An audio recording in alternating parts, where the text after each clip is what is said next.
This is silly. Baneling hit. Today, we're gonna do something for fun. It is not a strategy for higher difficulty, but it's kind of silly consider how the game was designed, and you're clearly not supposed to play it like this, but it works. So, at level 1, we pick a random cards, whatever it is, doesn't matter. It would be better if you had a Zergling. At round 2, we level up, and our strategy start at round 3. You're at level 2, you are not going to level up for the rest of the game. If you did not catch, at the very beginning, I choose the artifact that unlocks the maximum limit of our passive points. So since the last biggest patch, you can also gain a stack of your passive by selling cocoon cards. So basically, by staying at lower level, you can get lots of low level cards. And so happen there are lots of economical options, which make this strategy viable. And it also includes your core cards, which is Baneling and the Mag Strike, the one with Hollow Goliath. After getting those two, you then buy and sell a lot of cards, including those cocoons. Those low-level cards usually are really bad at late game, but since you are forged and you have unlocked the limits of your passive stacking, you can stack your passive so high that even low-level unit works. One very important upgrade you need to put on Goliath is the Gravity Bomb, so that their attack on enemy flyers will bring them to the ground and they will get blasted. The one upgrade you want to avoid is the one that gives your units flying. Flying units will not enjoy your passive stacks, so they will return to normal units. Do not go to the higher level because you want to stay at level 2.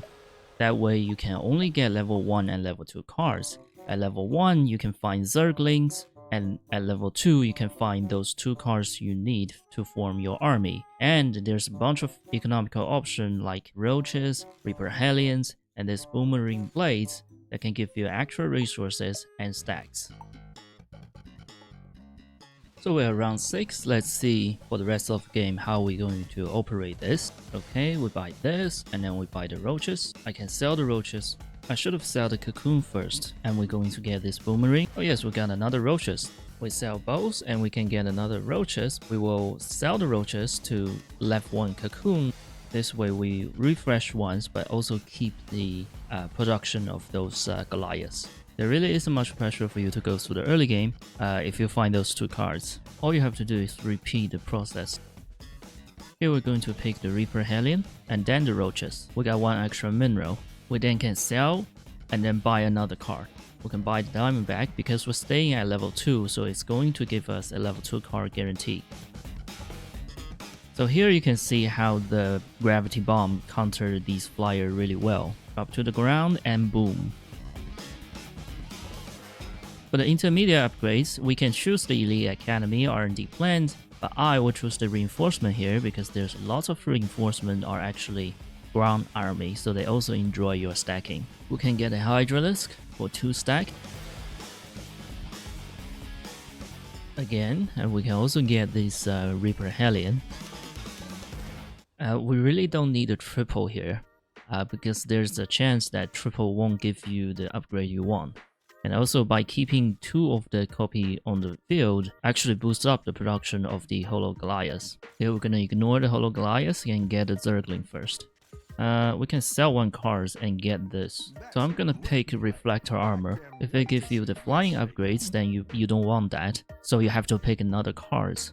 But you don't need like level 3 cards at all. So whenever there's another option that you can take, you don't want to hit a triple unless you're running out of space. And another good thing about the reinforcement is sometimes you can get a time stop, makes your Baneling easier to hit enemy. Okay, so the final artifacts. You want to pick the Combat Resources program. It's better than Tactical Equipment here because sometimes Tactical can give you the Gold Miner upgrades. By reducing the cost of buying cards, any cards generate cocoons automatically becomes basically free because it refunds you 2 minerals and you're only spending 2 minerals to get them, so it's free 2 stacks.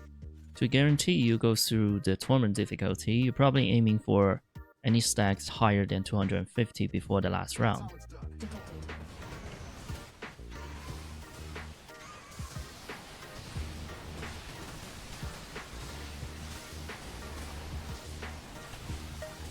Mirror is the only wave that you potentially have difficulty to deal with, because the gunship and tank do quite a lot of AoE damage.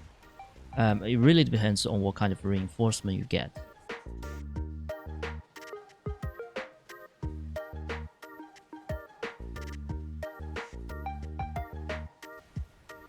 Well, that's unfortunate that we have like 3k enemy left.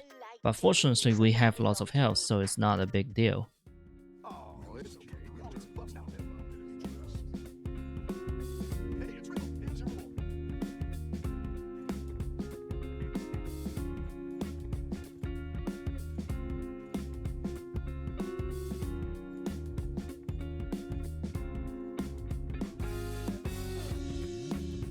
You can burn through the Haka and Abyssal really quickly because all of the Baneling, they're like doing 100 to 200 damage for now.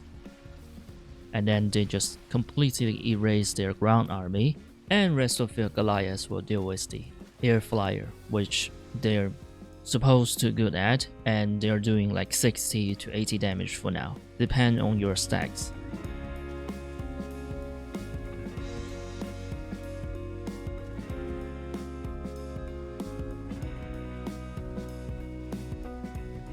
And to change the subject completely at the end, I feel like I have to draw more times for IRL stuff, and I feel like it's time to make some changes to the channel. Don't worry, I will still upload Tavern video perhaps once a week or 10 days, or if I find some interesting strategy, I will make an additional video.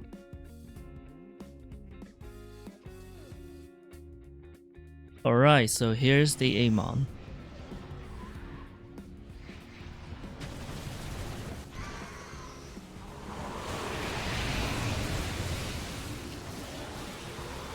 The Taldering reinforcement actually summoned this sort of black hole, and that helped greatly with the Banelings.